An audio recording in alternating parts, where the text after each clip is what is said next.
성도 여러분, 좀 너무하지 않아요? 아브라함은 많은 것을 포기하고 갈대아우로 고향 땅을 떠났습니다. 하란에서 아버지가 돌아가셨습니다. 또 시신을 땅에 묻고 하나님께서 또 떠나라고 해서 새로운 곳으로 갔는데 가나안의 세겜에 도착하니 너무 좋습니다. 이야, 이거 기쁨의 땅, 희망의 땅이구나 하고 그런데 하나님께서 그것을 또 떠나라고 하는 것이죠. 우상들이 너무 많구나. 너에게 좋지 않아.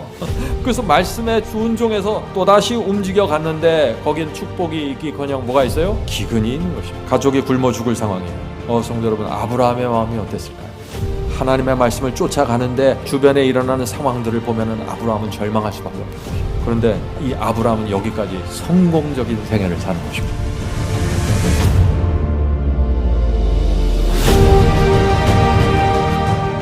성도 여러분, 하나님께서 지금 아브라함에 하고 계신 것이 뭐예요? 이게 왜 자꾸 옮겨 다니라고 하고 왜 자꾸 실망시키고 왜 자꾸 어려운 상황이 생기죠? 하나님께서 지금 얻고자 하는 게 뭐예요? 아브라함을 통해서 훈련입니다.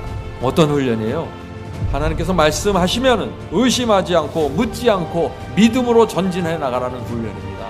사탄이 있기 때문에 네가 반드시 이 훈련을 받아야만 사탄의 공격 속에서 살아남을 수가 있어. 이 세상에는 나만 있는 것이 아니야. 사탄도 있어. 지금부터 내가 주는 이 훈련을 따라와야 네가 사탄에게 무너지지 않을 거야. 오늘 말씀을 꼭 들어보시기 바랍니다. 노아처럼 산 위에 배를 지으라고 하시든지 홍해를 건너라고 말씀하시든지 이해되지 않고 황당한 말씀을 하셔도 하나님을 신뢰하는 믿음, 그 믿음을 배우는 훈련을 시키고 계시는 것입니다.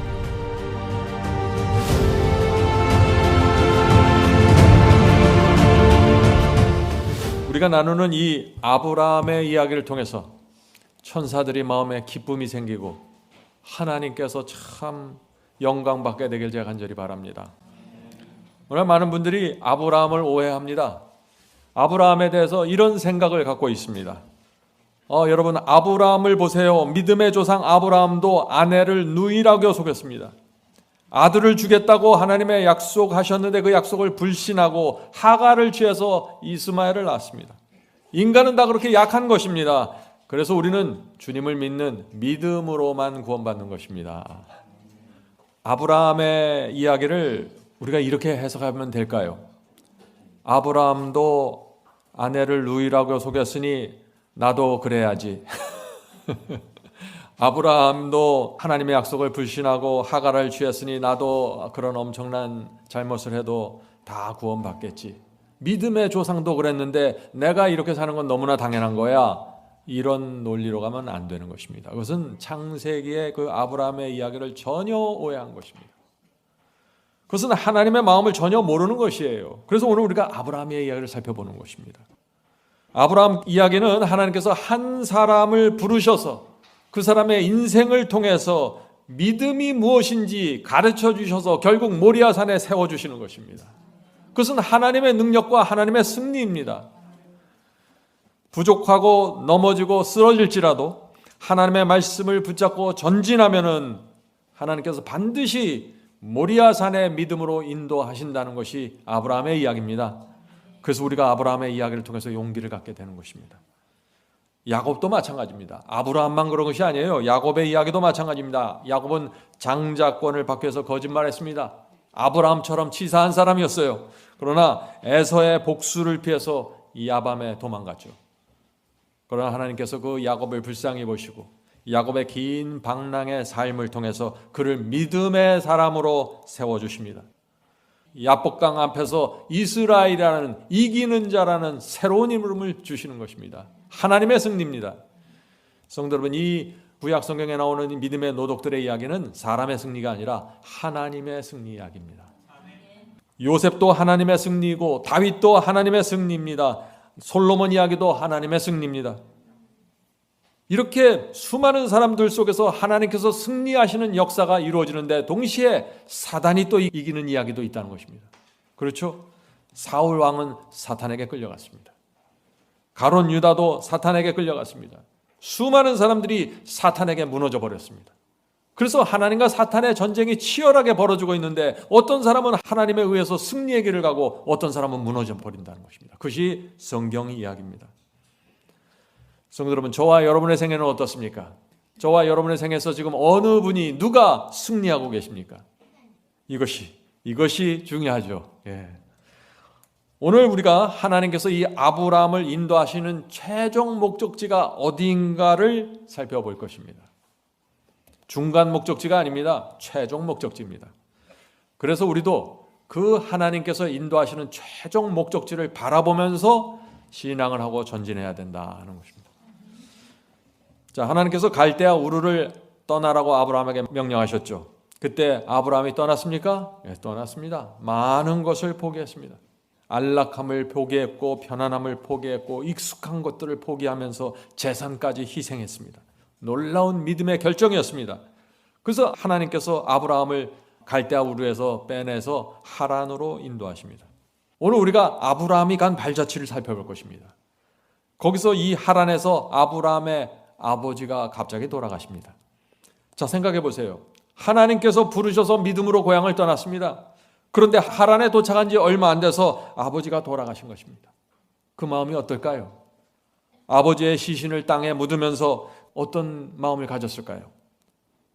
정말 내가 고향을 떠난 것이 맞아? 하나님께서 정말 부르신 것이 맞아? 이렇게 고민했을까요? 아닙니다. 아브라함은 흔들리질 않았습니다. 왜냐하면 하나님의 뜻을 확인했기 때문이죠. 그는 여전히 하나님을 신뢰했습니다. 성도 여러분, 하나님께서는 이 아브라함을 한 장소에 그대로 두지 않았어요. 계속해서 옮겨가십니다. 왜 옮겨가실까요? 새로운 경험을 주기 위해서입니다. 그래서 이 하란에서 가나안을 향해 이동시킵니다. 자, 창세기 12장 5절에 그 말씀이 나옵니다. 창세기 12장 5절. 아브라함이 그 아내 사레와 조카 롯과 하란에서 모은 모든 소유, 모든 재물과 얻은 사람들을 이끌고 가나안 땅으로 가려고 떠나서. 자, 하란에서 아버지를 잃었습니다. 그런데 많은 재산을 또 얻게 됐습니다. 성도 여러분, 주님께서 인도하시는 길에는요, 잃는 것도 있고 얻는 것도 있습니다.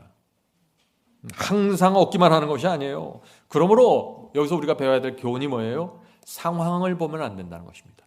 내가 여기서 어떤 이익을 얻었는가, 내가 여기서 얼마나 잃어버렸는가, 그걸 보는 것이 아니에요. 내가 붙잡고 있는 것이 하나님의 말씀이 틀림없으면, 이것이 하나님의 뜻이 틀림없으면 믿음으로 전진하는 것입니다.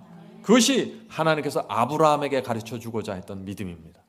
우리도 아브라함의 자손이죠. 그 믿음을 배워야 하는 것입니다. 자, 또 다시 아브라함이 움직입니다. 가나안 땅의 세겜에 도착합니다. 그것은, 이 세겜은 아름다웠고 아주 풍요로운 곳이었습니다. 그래서 이 아브라함이 어떤 생각을 했을까요? 하나님께서 나를 고향에서 빼내서 이 아름답고 좋은 곳을 주려고 나를 인도하셨구나 라고 생각했겠죠. 비록 하란에서 아버지가 돌아가셨지만은 하나님께서 원하시는 곳은 바로 이곳이구나 하고 큰 기쁨을 받고 바라봤을 것입니다. 그런데 문제가 또 생깁니다. 어떤 문제일까요? 이 세겜이라는 곳은요, 우상 숭배자들이 지배하고 있었던 곳입니다. 그 곳곳에 우상들이 세워져 있었어요. 자, 질문을 드립니다. 하나님께서 아브라함에게 어떤 지시를 주실까요? 이 세겜에서 어떤 지시를 줄까요? 세겜에 살라고 하실까요? 세겜을 떠나라고 하실까요? 떠나라고 하시는 것입니다. 아브라함이 이번에도 하나님의 명령에 순종할까요? 아브라함은 어떤 결정을 할까요? 장소가 바뀌면서 이 아브라함은 계속해서 결정을 해야 되는 것입니다. 성도 여러분, 입장을 좀 바꿔보세요. 여러분이 정말 비옥하고 아름다운 땅을 찾았습니다. 돈을 잘 벌 수 있는 곳입니다. 그런데 하나님의 뜻이 아니라는 사실이 밝혀졌어요. 어떻게 해야 돼요? 떠나야 되는 것입니다. 그것이 아브라함과 같은 생애입니다. 아브라함은 하나님께서 떠나라고 하실 때 한 번도 왜요? 라고 묻지 않았습니다. 내가 왜 떠나야 됩니까? 묻지 않았습니다. 하나님의 뜻이 무엇인지 확인했으면 즉시 떠났습니다. 왜 그럴까요? 하나님을 신뢰하기 때문입니다. 하나님을 믿기 때문입니다. 이것이 믿음으로 사는 생애입니다. 믿음으로. 오늘 우리가 이 아브라함의 생애를 통해서 믿음으로 산다는 것이 무엇인지, 믿음으로 산다는 것은, 하나님을 믿는 신앙이라는 것은 묻지 않는 신앙이에요. 믿으니까 묻지 않는 것입니다. 자, 창세기 12장 7절부터 8절 보겠습니다. 여호와께서 아브라함에게 나타나 가라사대 내가 이 땅을, 이 세겜 땅을 네 자손에게 주리라 하신지라. 무슨 얘기예요? 네 자손에게 이 땅을 줄 거야. 너는 아니야. 너는 옮겨야 돼. 그 얘기를 하시는 거예요. 계속해서 읽어보죠. 그가 자기에게 나타나신 여호와를 위하여 그곳에 단을 쌓고 거기서 베델 동편산으로 옮겨 장막을 치니 선은 베델이요 동은 아이라. 그가 그곳에서 여호와를 위하여 단을 쌓고 여호와의 이름을 부르더라. 자, 이 아브라함은 장소를 옮길 때마다 독특한 특징이 나타납니다. 뭐예요? 여호와를 위해서 단을 쌓고 여호와의 이름을 부르는 것입니다. 평생 이 아브라함이 생애를 보면요, 평생 하나님의 뜻대로 옮겨 다닙니다. 그래서 새로운 곳에 가면 항상 단을 쌓고 주변 사람들에게 여호와의 이름을 선포하는 것입니다. 이것이 아브라함의 생애였습니다. 그래서 히브리서는 이것을 나그네라고 부르는 것입니다. 나그네. 이 아브라함의 생애를 잘 보셔야 됩니다. 히브리서 11장 13절입니다. 이 사람들은, 히브리서 11장은 믿음의 장이죠. 믿음의 조상들, 아브라함과 믿음의 조상들은 다 믿음을 따라 죽었으며 약속을 받지 못하였을 때 그것들을 멀리서 보고 환영하며 또 땅에서는 외국인과 나그네로 증거하였으니. 이것이 아브라함의 삶이었습니다. 성도 여러분, 이 세상은 영원한 곳이 아닙니다. 스쳐 지나가는 곳입니다. 어떻게 해요? 스쳐 지나가는 곳입니다. 그래서 우리가 이 하늘 도성을 바라보면서 걸어가는 것입니다. 그것이 외국인이요 나그네의 생활입니다. 이 세상에 좋은 곳도 있고 안 좋은 곳도 있지만 스쳐 지나가는 것입니다. 마음의 상처를 크게 받지 마세요.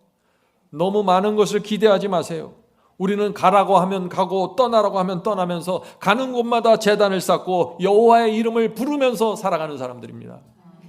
성도 여러분, 여러분들이 가라고 해서 갔기 때문에 여기 오신 것입니다. 말씀의 인도를 받으시는 것입니다. 아브라함의 생입니다. 그것이. 자, 이 세겜과 베델을 이제 아브라함이 또 떠납니다. 정말 좋은 땅인데 하나님께서 가라고 하시니 또 놔두고 가는 것입니다. 하나님께서 이 아브라함을 또 어디로 인도하실까요? 창세기 12장 9절부터 10절입니다. 점점 남방으로 옮겨갔더라. 자, 하나님께서 이 아브라함을 남쪽으로 옮겨가십니다. 점점 남방으로 옮겨갔더라. 그 땅에 기근이 있으므로 아브라함이 애굽에 우거하려 하여 그리로 내려갔으니. 자, 남쪽으로 갔는데 거기 기근이 있어서 더 남쪽으로 애굽으로 가게 됐다는 것이죠. 이는 그 땅에 기근이 심하였습니다. 성도 여러분, 참 이건 좀 너무하지 않아요? 많은 것을 포기하고 갈대아우로 고향 땅을 떠났습니다. 하란에서 아버지가 돌아가셨습니다. 또 시신을 땅에 묻고 하나님께서 또 떠나라고 해서 새로운 곳으로 갔는데 떠난 곳이 뭐예요? 가나안의 세겜입니다. 세겜에 도착하니 너무 좋습니다. 풍요롭습니다. 그런데 하나님께서 야, 이거 기쁨의 땅, 희망의 땅이구나 하고 그러는데 하나님께서 그것을 또 떠나라고 하는 것이에요. 우상들이 너무 많구나. 너에게 좋지 않아. 또 떠나라는 것이죠. 그래서 말씀에 순종해서 또다시 움직여 갔는데 거긴 축복이 있기커녕 뭐가 있어요? 기근이 있는 것입니다. 가족이 굶어 죽을 상황이에요. 그 자리에서 못 있습니다. 성도 여러분, 아브라함의 마음이 어땠을까요? 아브라함의 마음. 하나님의 말씀을 쫓아가는데 그 상황에 주변에 일어나는 상황들을 보면은 아브라함은 절망할 수밖에 없는 것이에요. 그런데 이 아브라함은 여기까지 성공적인 생애를 사는 것입니다. 성도 여러분, 하나님께서 지금 아브라함에 하고 계신 것이 뭐예요? 이게 왜 자꾸 옮겨 다니라고 하고 왜 자꾸 실망시키고 왜 자꾸 어려운 상황이 생기죠? 하나님께서 지금 얻고자 하는 게 뭐예요? 아브라함을 통해서 훈련입니다. 어떤 훈련이에요?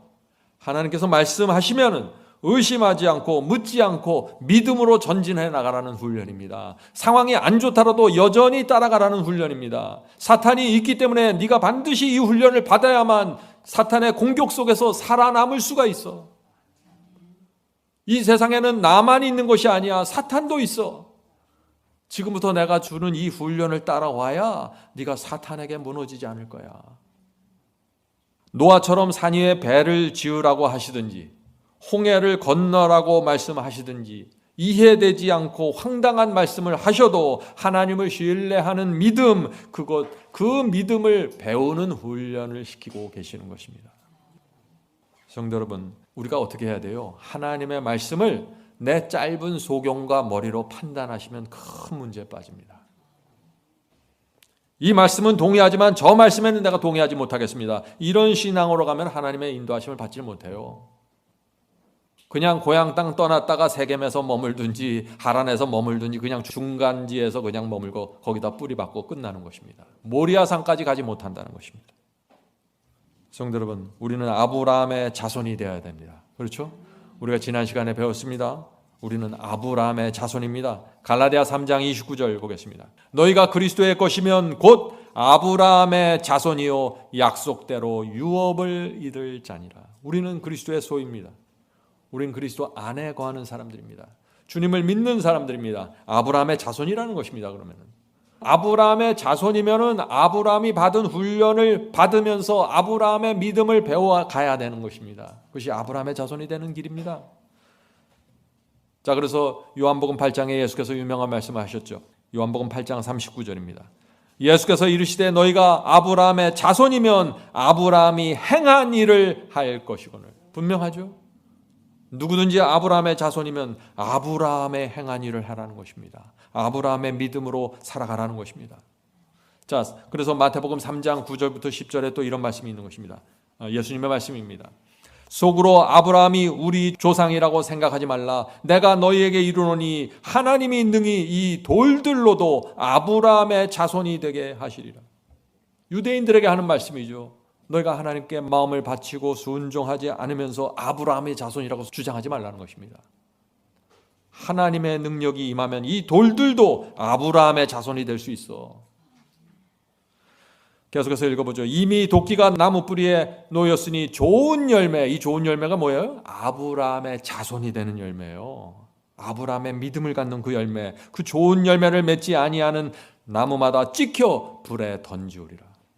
성도 여러분, 하나님께서 우리에게 기대하는 것이 무엇인지 정확하게 보셔야 돼요. 신앙을 할 때 목적지가 정확해야 됩니다. 그래야 혼돈하지 않는 거예요.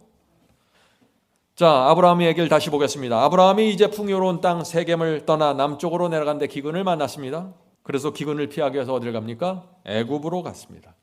근데 애굽에서 또 기가 막힌 일이 생깁니다. 자, 그 말씀을 보죠. 창세기 12장 11절과 13절입니다. 그가 애굽에 가까이 이를 때 그 아내 사레더러 말하되 나 알기에 그대는 아리따운 여인이라 애굽 사람이 그대를 볼 때 이르기를 이는 그의 아내라 하고 나는 죽이고 그대는 살리리니. 무슨 얘기예요? 난 처음에 이 말씀을 읽고 부인을 칭찬하는구나 했더니 그게 아니잖아요. 예? 당신이 너무나 예뻐서 문제가 될 것 같아. 당신을 뺏으려고 나를 죽이려고 할 것 같아. 지금 그 얘기를 하는 거죠. 자, 원컨대 그대는 나의 누이라 하라. 예? 자, 미리 공모하자 하는 거죠. 그리하면 내가 그대로 인하여 안전하고 내 목숨이 그대로 인하여 보존하겠노라 하리니. 아브라함이 지금 뭘 얘기하는 거예요? 당신은 내 아내지만 애굽 사람들에게 당신을 누이라고 소개합시다. 그래야만 내가 살 수 있습니다.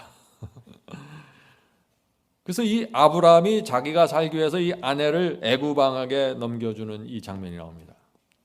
이 정도면은 어때요? 바닥에 떨어진 거죠. 참 이상하지 않아요? 아브라함의 생애를 잘 보면 이상합니다. 지금까지 전혀 흔들리지 않고 왔습니다. 정말 믿음의 조상다운 모습을 보여주셨어요. 그런데 갈대아 우르를 떠날 때, 하란을 떠날 때, 세겜을 떠날 때, 기근의 땅을 떠날 때 아브라함은 흔들리지 않았습니다. 그리고 그때마다 제단을 쌓고 여호와의 이름을 크게 불렀어요. 그런데 애굽에 가면서 무너졌다는 것입니다. 왜 이런 문제가 생겼을까요? 지금까지의 아브라함 모습과 너무나 다릅니다. 이유가 무엇입니까? 하는 질문을 던지는 것입니다. 일관성입니다. 아직 아브라함의 신앙에 확고한 일관성이 세워지지 않았습니다. 사실 실제 많은 분들에게 이런 문제가 있는 것입니다. 어떤 때는 놀라운 신앙으로 하나님을 찬양합니다. 그런데 다음 주에 만나보면 참담하게 무너져 있습니다. 아브라함의 이야기입니다. 신앙이 손바닥 뒤집듯이 뒤집히는 것입니다. 왜 그럴까요? 아직 신앙이 한결같이 유지되는 훈련이 부족했다는 것입니다. 훈련이 필요한 것입니다. 그래서 하나님께서 이 아브라함을 붙잡고 계속해서 가는 것입니다. 성도 여러분, 아직 어떤 상황에서도 하나님을 믿고 의지하는 믿음이 자리 잡지 못했습니다. 애굽인들이 모여와서 위협하니까 금방 무너져 버린 것입니다. 아브라함도 그래서 이 애굽에서 무너지고 참 어려운 일이 된 것입니다. 자, 질문을 드리죠. 질문입니다. 아내를 누이라고 속인 이 아브라함의 마음이 어땠을까요? 결국 나중에 문제가 해결됐어요. 애굽 왕이 아내를 돌려줬습니다. 근데 아브라함이 이 문제 어떻게 해결했을까요? 사후 처리 말이죠. 여기 우리 교회 남자 성도님들이 여러분 계신데 만약 여러분이 아브라함과 같은 잘못을 했으면 어떻게 하시겠어요? 어떻게 이 문제를 처리하시겠습니까? 예? 지금 아내를 넘겨줬는데 자기 살려고 어떻게 처리하시겠어요? 요즘 같으면 쫓겨나죠. 예? 요즘 같으면 쫓겨나는 상황인데 아브라함이 정말 얼마나 창피했겠어요. 끔찍합니다. 평생 아내에게 머리 숙이고 살아야죠. 아브라함의 종들이 아브라함 주인 아브라함을 어떤 눈으로 바라봤을까요? 수근수근했을 것입니다. 성도 여러분, 이것을 이해해야 됩니다. 알곡도 넘어지고 가라지도 쓰러집니다. 알곡과 가라지 모두 넘어지고 쓰러집니다. 그런데 알곡과 가라지가 그렇다면 차이가 무엇이냐 하는 것입니다.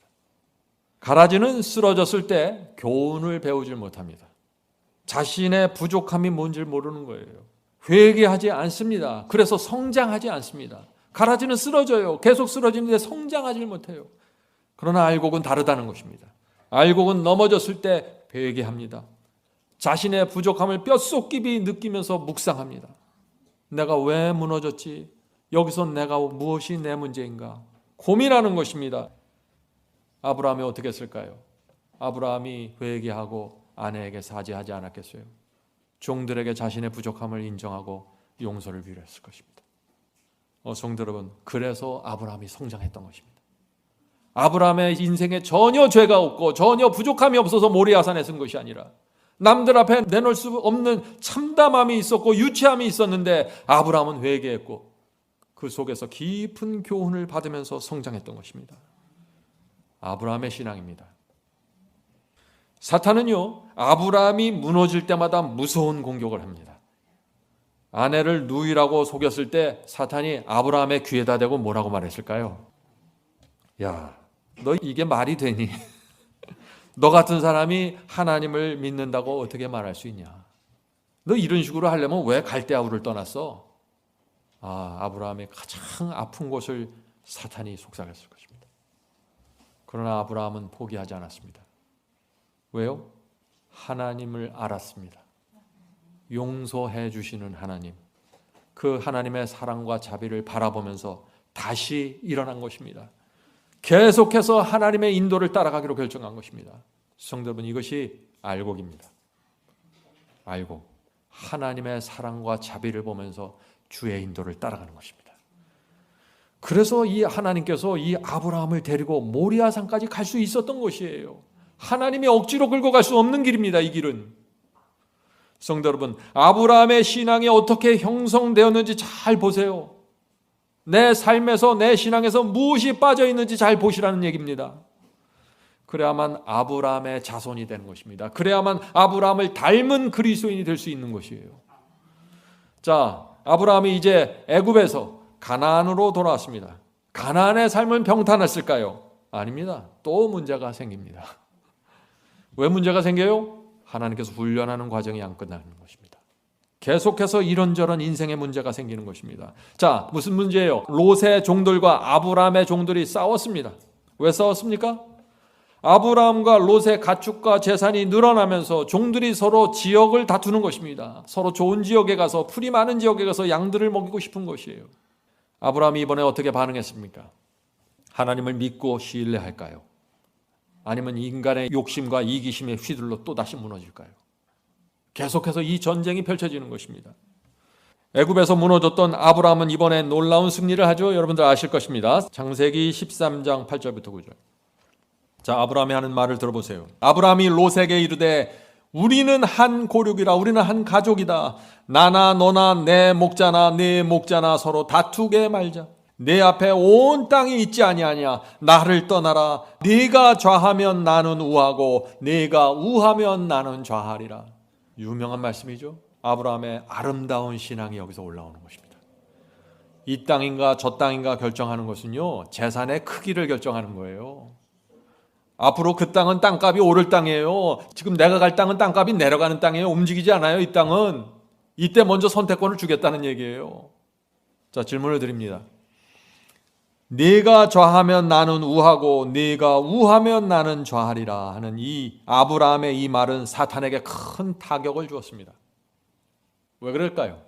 이 아브라함의 생애를 하나님과 사탄의 전쟁의 측면에서 지금 바라보고 있는 것입니다. 성경의 모든 이야기는 그렇게 바라보는 것입니다. 사탄이 아브라함이 어떤 땅을 선택하기를 원했을까요? 네, 좋은 땅, 소돔성 쪽의 땅을 취하기를 원하신 거죠. 아브라함을 소돔성 안으로 끌고 가서 거기서 완전히 무너뜨리기를 원한 것입니다. 그래서 종들 사이에 싸움을 붙여놓고 둘 중에 헤어지게 만들고 누구든지 소돔을 선택하도록 만든 것입니다. 그런데 기득권자는 누구예요? 아브라함이었습니다. 아브라함이 어른이었어요. 갈대아 우르를 떠나서 여기까지 온 것은 아브라함이 리더십을 행해서 온 것입니다. 그러니까 사탄의 머릿속에서는 다 자기가 들 줄 알고 아브라함이 틀림없이 소돔 쪽의 비옥한 땅을 선택할 거야. 이 전략을 세운 것이죠. 사탄의 그 계획이 성공하면 어떤 일이 생깁니까? 사탄의 이 계획이 성공하면 아브라함을 믿음의 조상으로 세우셔서 그 이후에 수천 년 동안 나오는 사람들에게 아브라함을 하나의 모본으로 세우고자 하는 하나님의 계획이 좌절되는 것입니다. 그것을 알았던 것입니다. 그런 상황에서, 바로 이런 상황에서 아브라함이 롯에게 놀라운 양보를 하는 것이죠. 우리는 가족이지 다투지 말자. 네가 좌하면 나는 우로 갈 것이고 네가 우하면 나는 좌할 것이야. 성도 여러분, 이런 일들이 우리 인생에 여러 번 옵니다. 인생에서 중요한 문제를 결정할 때 조심해야 됩니다. 사탄이 던진 미끼를 물면은 소돔성으로 끌려간다는 것입니다. 롯이 어떤 땅을 선택했어요? 롯이 노른자 땅을 선택했겠죠. 소돔성 쪽에 있는 땅입니다. 아름답고 비옥한 땅이에요. 소돔은 고급스러운 문화가 있었습니다. 땅값이 크게 오를 수 있는 곳이에요. 성도 여러분, 이런 인생길을 가다가 이런 탐나는 노른자가 나타났을 때 조심해야 된다는 것입니다. 하나님의 뜻을 바라보지 않고 생각 없이 덕섭 잡으면 무너진다는 것입니다. 자, 이 롯의 문제를 들여다보면요, 여기 아내 문제가 깊이 연결되어 있죠. 기억하시죠, 여러분? 예수께서 뭐라고 하셨어요? 롯의 처를 기억하라. 롯의 처는 세속적이었습니다. 욕심이 많았어요. 소돔의 문화와 삶을 동경했습니다. 그래서 롯의 처는 아브라함이 먼저 땅을 선택하라고 하자 기다리지 않고 남편 옆구리를 찌른 것이죠. 빨리 선택해요. 소돔이 최고입니다. 저쪽으로 가야 됩니다.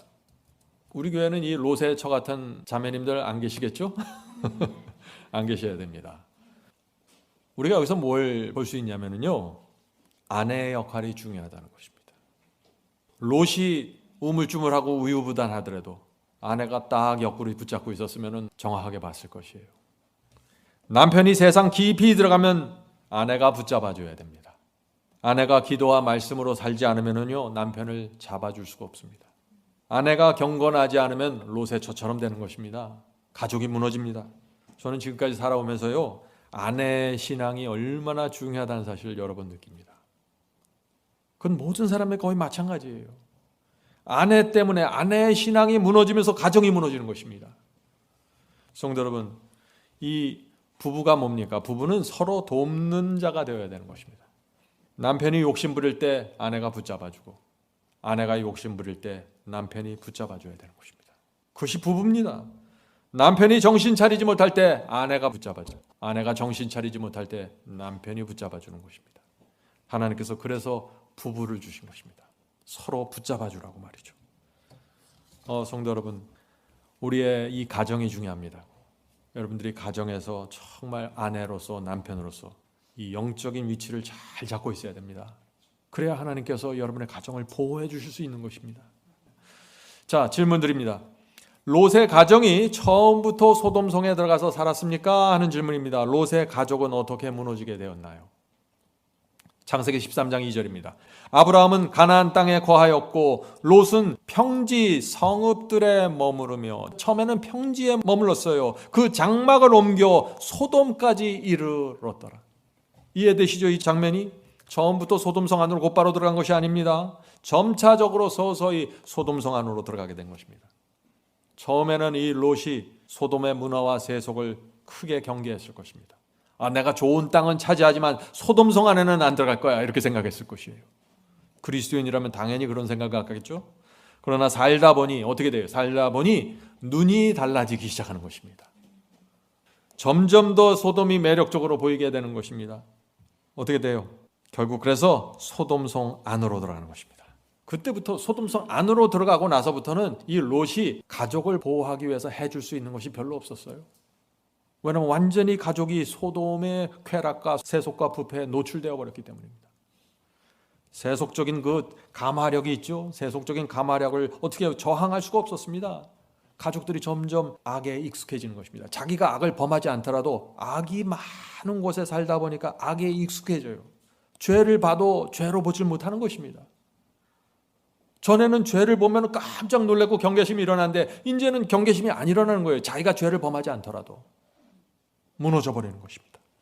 롯은 경건하게 살려고 발버둥 쳤지만 가족을 보호해낼 수 없었던 것입니다. 성도 여러분, 우리가 여기서 무엇을 배울까요? 로케이션입니다. 신앙에서 이 로케이션, 장소라는 단어죠. 장소가 중요합니다.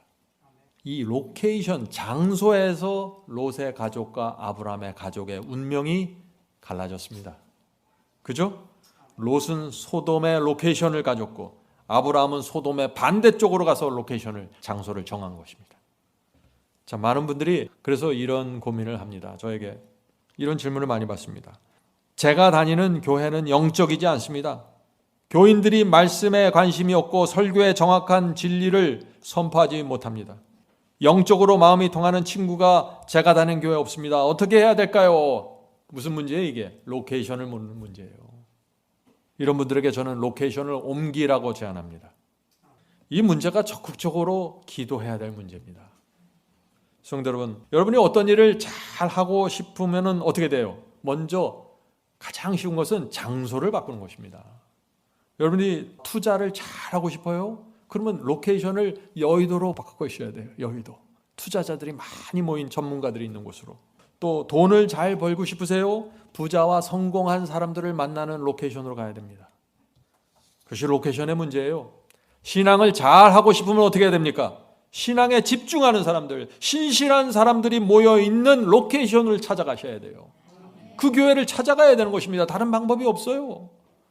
제 경험으로 볼 때 저도 로케이션을 찾기 위해서 애를 썼던 사람입니다. 제 경험으로 볼 때 어디서 예배드리고 어떤 신앙 공동체에 속해 있고 어떤 사람과 영적인 교제를 나누는지가 그 사람의 신앙에 결정적인 영향을 주고 있습니다. 그것이 현실이에요. 자, 이제 다음 문제로 갑니다. 자, 질문 드립니다. 하나님께서 우리의 신앙이 어디까지 이르게 되길 원하실까요? 아브라함을 향해서 아브라함을 인도하시는 최종 목적지를 물어보는 것입니다. 하나님께서 우리를 훈련시키고 가르쳐서 최종적으로 데려가려고 하는 목표가 어떤 신앙입니까? 하는 질문입니다. 성도 여러분, 이 질문이 굉장히 중요하다고 그랬죠. 이 질문을 정확하게 답을 갖고 있어야만 내 신앙의 방향이 설정이 되어버리는 것입니다. 하나님의 목표는 항상 모리아산입니다. 모리아산의 믿음으로 가는 것입니다. 아브라함도 마찬가지였습니다. 아브라함은 100세에 이삭을 낳았죠. 이삭이 20살이 되었을 때 엄청난 말씀을 듣게 됩니다. 어떤 말씀이에요? 외아들 이삭을 모리아산에 가서 번제로 바쳐라. 이건 정말 감당할 수 없는 말씀이죠. 이건 인간의 생각으로는 말도 되지 않는 명령입니다. 그런데 이 명령을 주신 분이 누구예요? 하나님이시라는 것이에요. 하나님께서 아브라함에게 마지막 인을 치는 시험을 주셨는데 내 아들 자식을 번제 모리아산에 바쳐라. 모리아산까지 3일 길을 걸어간다 그러죠. 3일 길을 걸어갈 때 사탄이 어떻게 했을까요? 사탄이 가만히 있었을까요? 사탄에게 최고의 기회가 온 것입니다. 드디어 말도 안 되는 하나님의 명령이 내려진 것이에요. 사탄이 이렇게 속삭였을 것입니다. 이것은 말도 되지 않는다. 만일 네 자식을 불에 태워서 죽일 것인가 정말. 하나님께서 약속으로 주신 아들인데 죽이려고 명령하는 것이 정말 의로운가? 하나님은 의롭다고 하는데 정말 그런 분인가? 아브라함이 어떻게 했을까요? 아브라함 대답하지 않았습니다. 계속해서 침묵하면서 모리아산으로 갔습니다. 성도 여러분, 여러분이 어떤 하나님의 말씀에 순종하려고 하는데 사탄이 자꾸 귀에다가 다른 말을 넣어주면 침묵하세요. 하나님을 믿고 신뢰하고 하나님께서 가라고 하신 그 길을 가는 것입니다. 이것이 승리의 비결입니다. 자, 산을 이제 모리아산에 도착해서 올라가는데 이제는 이삭이 정말 괴로운 질문을 던집니다. 이 질문이 아브라함에게 큰 시험이 되었을 것입니다. 그 질문이 뭐예요? 창세기 22장 7절입니다. 이삭이 가로되 불과 나무는 있거니와 번제할 어린 양은 어디 있나이까? 참 이삭이 어떻게 해요? 아버지를 바라보면서 그 초롱초롱한 그 해맑은 눈으로 아버지 우리가 불과 나무는 있는데 번제를 드리려면 양이 있어야 되는데 양이 어디 있습니까? 최고의 위기가 온 것입니다. 아브라함이 어떻게 대답했을까요? 놀라운 대답을 하는 것입니다. 창세기 22장 8절. 성도 여러분, 이것을 잘 기억하셔야 돼요. 이렇게 어려운 시기가 왔을 때 내가 어떻게 대답하고 어떻게 반응해야 되는지. 자, 22장 8절입니다. 아브라함이 가로되 아들아 번제할 어린 양은 하나님이 자기를 위하여 친히 준비하시리라 하고. 성도 여러분, 이것이 아브라함이 그 믿음의 조상이 되었던 믿음입니다. 아브라함은 하나님의 성품을 믿었습니다. 하나님께서 하시는 말씀의 그 센텐스 자체는 이렇지만 이 말을 주신 하나님의 성품을 아는 것입니다. 아들아 나는 잘 모르겠어. 그런데 하나님께서 어떤 계획을 가지고 계실 거야. 내 눈에도 번제할 양은 없지만 하나님께서 알아서 준비하실 거야. 이것이 믿음입니다. 하나님을 진짜 믿으면 이런 대답을 하게 되는 거예요. 믿으니까 이런 말이 나오는 것입니다. 믿음은 억지가 아닙니다.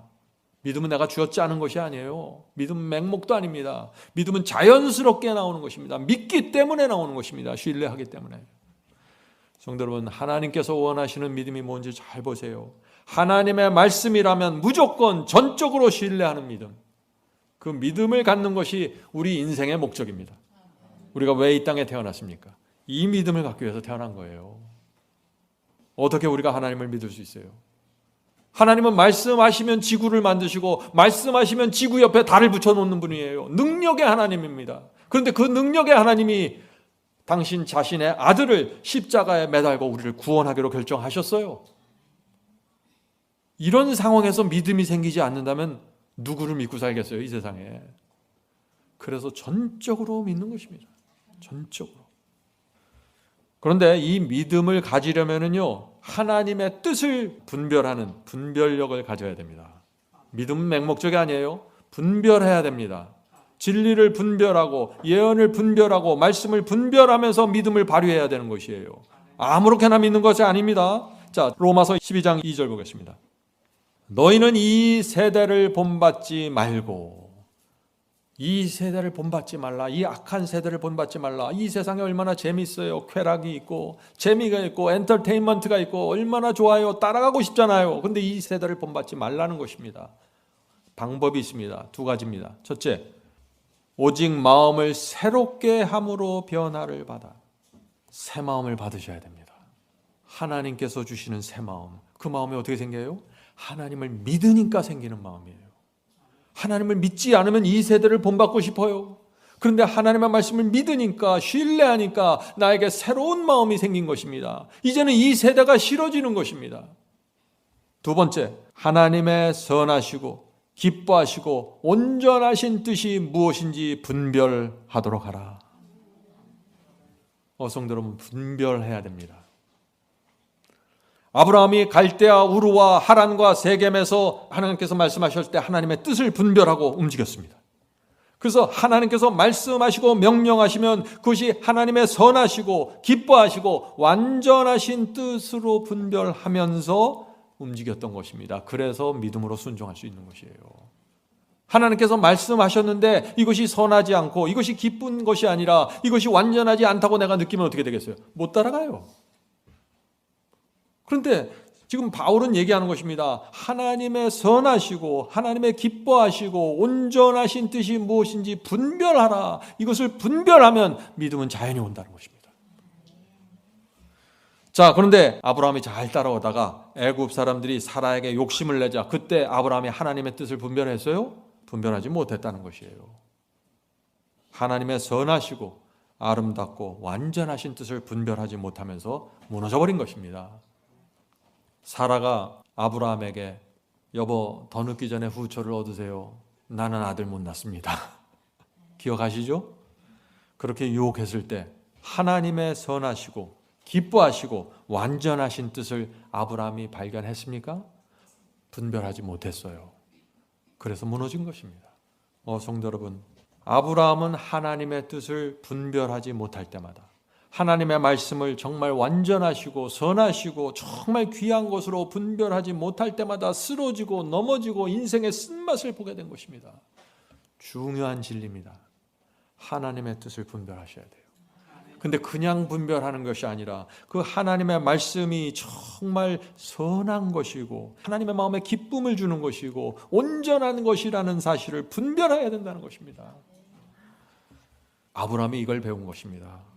그래서 이제 가서 아들 이삭을 모리아산에서 번제로 드리라고 하나님께서 말씀하셨는데 이 세상 모든 것을 이해하지 못했는데 아브라함은 그것을 어떻게 분별했다고요? 그것을 하나님의 선하시고 하나님 마음에 큰 기쁨이 되고 하나님 마음에 완전하신 것으로 분별하고 받아들였다는 것입니다. 그래서 침묵하고 가는 것이에요. 성도 여러분, 하나님의 말씀과 계명을 이런 마음으로 받아들인다면 순종하지 못할 게 뭐가 있겠어요? 이것은 하나님의 성품과 그분의 자비하심과 그분의 능력을 우리가 이해할 때 자연스럽게 열매로 맺어지는 것입니다. 자, 질문 드립니다. 하나님의 모든 말씀을 하나님의 선하시고 기뻐하시고 완전하신 뜻으로 분별하고 순종하는 이 믿음이 왜 중요할까요? 여러분도 이제 아시겠죠? 왜 중요한지. 이렇게 하나님의 말씀을 신뢰하면 어떤 상황에서도 하나님의 말씀과 계명을 신뢰하고 순종하게 되는 것입니다. 이를 악물고 순종하는 것이 아니에요. 너무나 자연스럽게, 너무나 당연하게 가는 것입니다. 이런 상태로 들어가 버리면 사탄이 어떻게 돼요? 꼼짝 못해요. 사탄이 그 사람을 건드릴 수가 없어요. 더 이상 흔들어댈 수 없는 상태로 들어가 버리는 것입니다. 이것이 인침받는 상태입니다. 여러분, 오늘 말씀 중요합니다. 인침이 어떻게 이루어지는지 보셔야 돼요. 무슨 이런 행위 저런 행위 뭔가 잔뜩 쌓아갖고 인침받는 거 아니에요. 믿음으로 받는 것이 믿음으로. 성도 여러분, 아브라함은 갈대아 우르를 떠나서 수십 년 동안 하나님을 따라갔는데 결국 이 흔들리지 않는 믿음을 배운 것입니다. 하나님께서 한번 말씀하시면 반드시 무조건 순종하는 것이 내 인생의 최고의 행복이라는 사실, 그런 믿음을 갖게 된 것이에요. 그래서 외아들 이삭을 번제로 바치라는 명령을 받았을 때도 그것을 하나님의 선하시고 기뻐하시고 완전한 뜻으로 받아들이게 된 것입니다. 여기서 내가 잘못 생각하면 옛날 했던 그 실수 내가 반복하지 정신 바짝 차린 것이죠. 성도 여러분, 하나님께서 아브라함의 인생을 통해서 모리아 산까지 인도하셨다는 사실을 여러분들 보십니까? 우리도 거기까지 가야 하는 것입니다.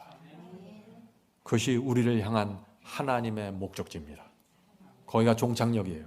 어떤 사람은 그 종착역을 20살에 들어가서 남은 인생을 평강 속에서 살아갈 수 있고, 어떤 사람들은 인생의 마지막까지 가게 되는 것입니다. 어떤 사람은 끝날 때까지 배우질 못해요. 하나님께 대한 이 천적인 신뢰와 믿음을 말이죠. 자, 질문 드립니다. 아브라함과 이삭이 모리아산에 올랐을 때 두 사람 사이의 분위기가 어땠을까요? 어떤 분위기가 흘렀을까요? 궁금하죠? 지금 제사를 지내려고 번제를 지내려고 하는데 양이 없어요. 불도 있고 나무도 있는데 둘이서 서로 얼굴 쳐다보지 않았겠어요? Patriarch Prophet 152페이지에 정말 감동적인 말씀이 나옵니다. 지정된 장소에 이르렀을 때 아브라함과 이삭은 제단을 쌓고 그 위에 나무를 올려놓았다. 그 후에 아브라함은 떨리는 음성으로 하나님의 기별을 아들에게 알렸다. 이삭은 그의 운명을 알고 두려워하고 놀랐으나 아무 저항을 하지 않았다. 만약 이삭이 번제단의 희생제물이 되기를 거절했더라면 자신의 운명을 피할 수 있었다. 집을 떠나 3일 동안 깊은 투쟁을 하면서 모리아산에 오른 이 늙은 아버지는, 아브라함 120세 된 아버지는 혈기왕성한 아들의 뜻을 꺾을 수는 없었다. 이삭이 못 받겠다고 아버지 팔 딱 잡으면 어떡하겠어요? 번제단 안 올라갈 수 있는 거예요. 꺾을 수는 없었을 것이다. 그러나 이삭은 유년 시절부터 즉시 신뢰하고 순종하도록 훈련되어 있었다.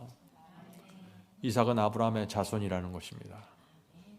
하나님의 뜻이 무엇인지 알면은 신속하게 순종하는 훈련, 이것입니다. 영어로 prompt obedience입니다. 신속한 순종입니다. 성도 여러분, 이것을 배우셔야 돼요. 우물쭈물하고 시간 질질 끌면서 이거 해야 됩니까 말아야 됩니까 하다가 무너지는 것입니다. 사탄의 마음속에 확 불신을 넣어주면서 말이죠. 하나님의 목적이 자신에게 알려졌을 때 이삭은 자원해서 순종하였다. 그는 아브라함의 믿음을 가진 사람이었으므로 자신의 생명을 하나님께 제물로 드리도록 부르심을 받은 것을 영광으로 생각하였다. 이것이 순교자의 믿음이에요. 순교자는 순교당하면서 영광으로 생각하면서 들어가는 것이에요. 순교자가 생명을 바치면서 나 이거 아까운데 꼭 납니까? 왜 납니까? 이러고 죽는 거 아니에요. 자신의 생명을 하나님께 제물로 드리도록 부르심을 받은 것을 영광으로 생각하였다. 이 우주를 만드신 하나님, 이 우주를 지배하는 하나님께서 제가 필요하시다고요? 저같이 부족한 사람을? 제가 이 몸뚱이라도 드리겠습니다. 이것이 이삭의 믿음입니다. 그는 아버지의 슬픔을 덜어드리려고, 아버지를 헤아리는 거죠. 아버지의 슬픔을 덜어드리려고 애쓰며 늙은 아버지의 힘없는 손을 북돋아 자신을 제단에 붙들어 매는 줄을 매게 하였다. 놀랍지 않습니까? 성도 여러분, 하나님께 대한 믿음과 신뢰가 여기까지 올 수 있다고 지금 성경은 말하고 있는 것이에요.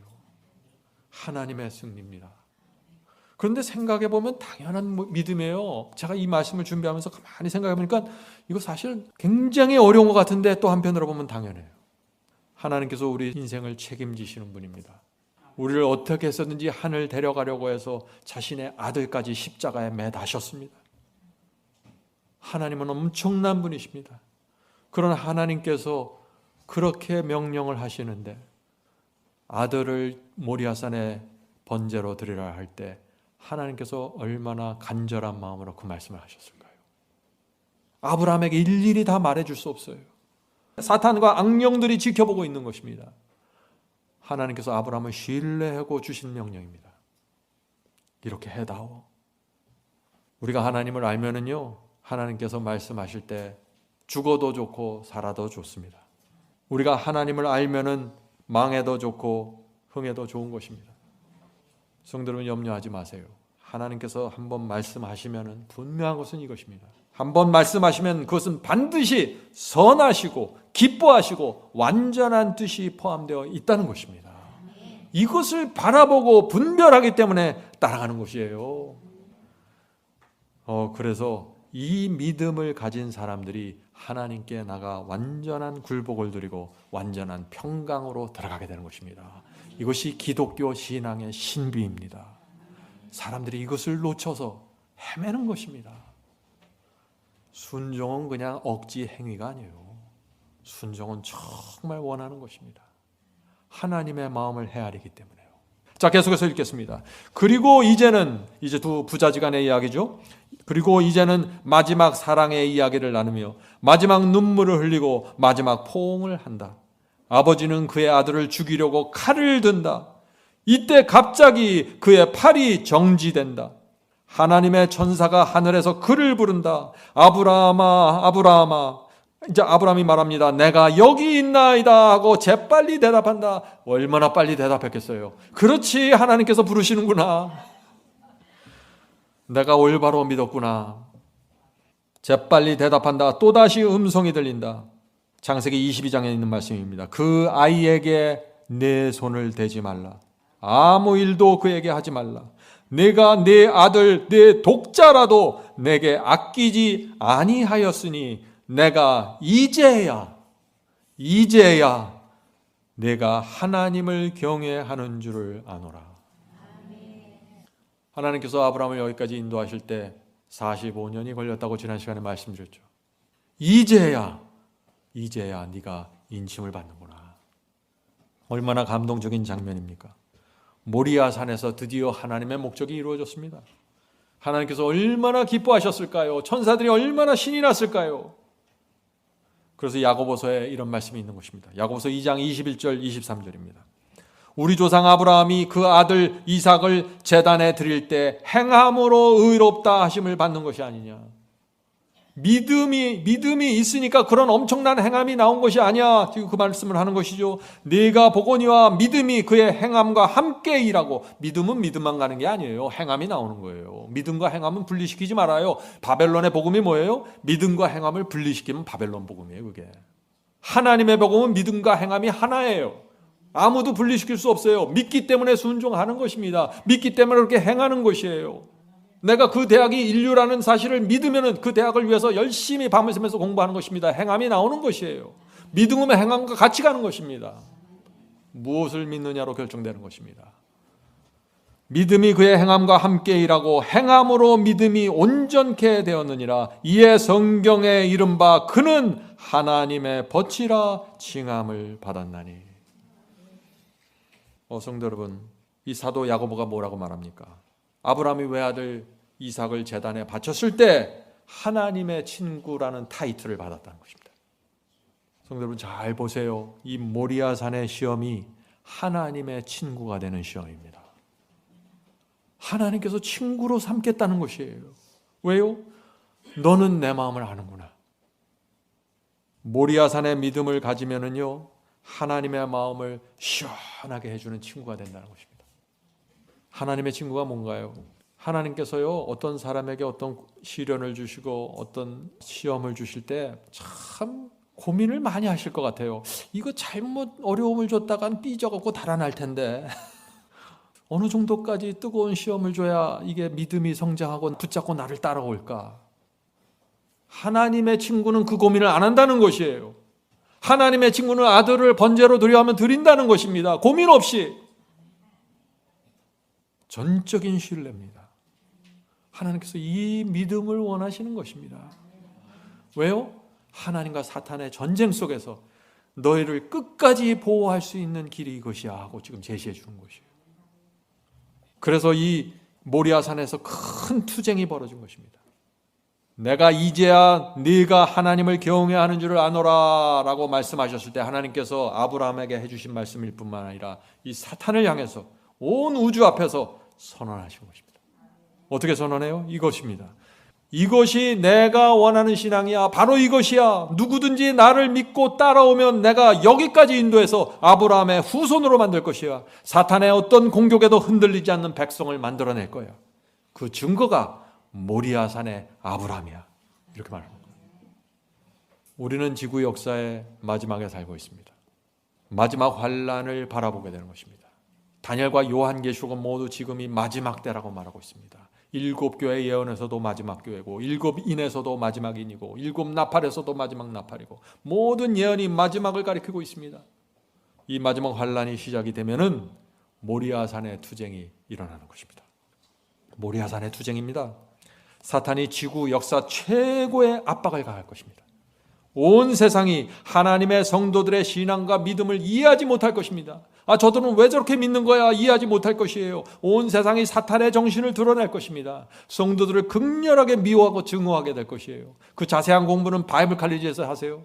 자세하게 되어 있습니다.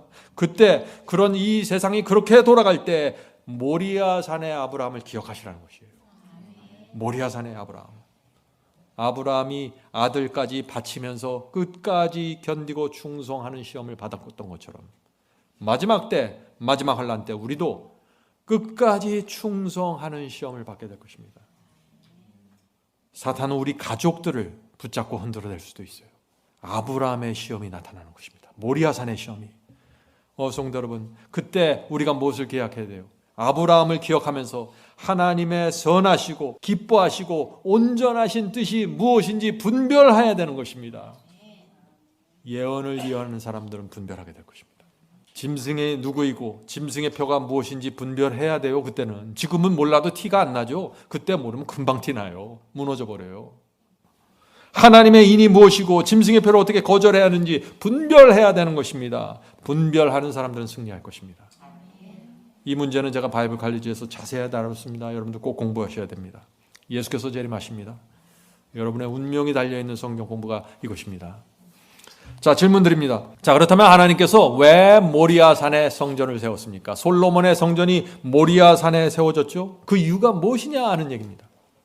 아브라함이 이삭을 번제로 드린 그 자리에 하나님께서 솔로몬에게 명하셔서 예루살렘 성전을 지으라고 명하셨잖아요. 그렇죠? 왜 거기에 세워졌느냐 하는 질문입니다. 성전에 예배드리러 오는 자들이 아브라함의 믿음을 기억하면서 나오라고 거기에 지으신 것입니다. 외아들까지 바친 아브라함의 믿음을 갖고 나와서 예배드리자. 나의 친구가 되는 그 믿음을 갖고 나와 예배드리자. 여러분은 오늘 어떤 마음으로 예배드리러 나오셨습니까? 내가 가장 아끼고 사랑하는 것을 하나님께 번제로 바치고자 하는 그 믿음, 그 믿음과 헌신을 갖고 예배당에 오셔야 되는 것입니다. 그래야 하나님의 친구가 돼서 아름다운 예배가 이루어질 것입니다. 그것이 예루살렘 성전이 모리아산에 세워진 이유입니다. 성도 여러분, 이 성전은 모리아산입니다. 여러분은 지금 모리아산에 오신 것입니다. 아브라함의 믿음을 기억하면서 말이죠. 그럴 때마다 우리가 매 예배 때마다 깊은 감동과 깊은 은혜를 갖고 감사를 갖고 나오게 되는 것이에요. 성도 여러분, 하나님께서 이 마지막 환란이 오기 전에 어떤 사람들을 준비시킨다고 했죠? 요한계시록 7장과 14장의 예언에 누굴 준비시킵니까? 마지막 환란이 오기 전에 14만 4천을 준비시킨다고 했습니다. 어떤 사람들이 14만 4천이에요? 오늘 답이 나왔죠? 아브라함의 자손들입니다. 아브라함의 믿음을 닮은 사람들이에요. 하나님의 말씀이라면 흔들리지 않는 사람들입니다. 모리아산까지 올라가는 사람들입니다. 그래서 여러분이 매주일 예배드리러 올 때 모리아산으로 간다는 마음으로 오시면은 여러분은 마지막 환란을 위한 준비가 끝나는 것입니다. 자, 마지막 때 하나님께서 이 14만 4천을 아브라함의 자손들을 온 우주 앞에 들어 올리면서 이렇게 선포하시는 것입니다. 들어보세요. 여기에 아브라함의 후손들이 있다. 그들은 아브라함처럼 연약했지만 내가 말씀과 성령으로 변화시켰다. 그들의 믿음은 아브라함을 닮았다. 그들은 내 말을 존중히 여겼고 내 이름과 명예를 위해서 모든 것을 바쳤다. 짐승의 표가 온 세상에 강요되고 그 표를 거절하는 사람은 몇이든지 죽이라는 압박이 가해졌지만 아브라함의 후손들은 승리했다. 그들을 통해서 사탄의 거짓이 드러났다. 사탄은 지난 수천 년 동안 인간은 하나님의 말씀과 계명을 순종할 수 없습니다, 충성할 수 없다고 주장했지만 아브라함의 후손들을 통해서 사탄의 말이 거짓이라는 사실이 드러났다. 이제 사탄은 죄에 대한 모든 책임을 지고 지옥불로 들어가라. 이것이 하나님의 마지막 선언입니다. 성도 여러분, 지구 역사에서 마지막 세대가 나타납니다. 이들은 승리하게 될 것입니다. 아브라함의 믿음을 갖고 말이죠. 하나님께서 승리하시고 사탄은 패배합니다. 이것이 예언이에요. 여러분 누구 편에 서겠습니까? 나는 패배한 자의 편에 서고 싶지 않습니다. 하나님께서 승리하실 때 나도 승리하길 원합니다. 성도 여러분, 지금 하나님께서 아브라함을 자손을 모으시고 계십니다. 아브라함을 닮은 사람들로 준비되어야 합니다. 성령께서 우리를 아브라함의 자손으로 인쳐 주시기를 제가 간절히 바랍니다.